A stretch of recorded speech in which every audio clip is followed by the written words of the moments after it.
1964 সাল পর্যন্ত ভারতীয় সংবিধানের অষ্টম সব তপশিলে যে 22টি ভাষাকে স্বীকৃতি দেওয়া হয়েছে সে বিষয়ে ভিডিওতে আলোচনা করা হয়েছে।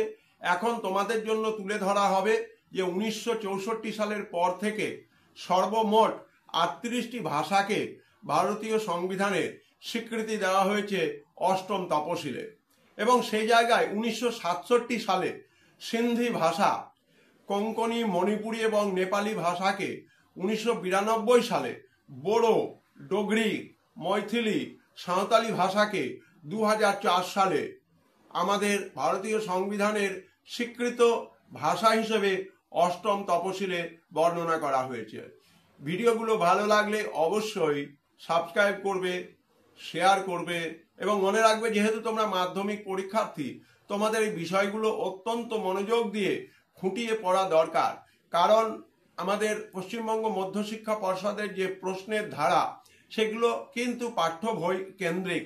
অতএব পাঠ্য বই যদি তোমরা ভালোভাবে পড়ো, এইটুকু আশা রাখা যায় যে তোমরা সমস্ত প্রশ্নের উত্তর নির্ভুলভাবে করতে পারবে। কোনো ধরনের কোনো রেফারেন্স বই এর উপরে ভরসা না রেখে পাঠ্য বইকে গুরুত্ব দাও, পাঠ্য বইকে ভালো করে পড়ো।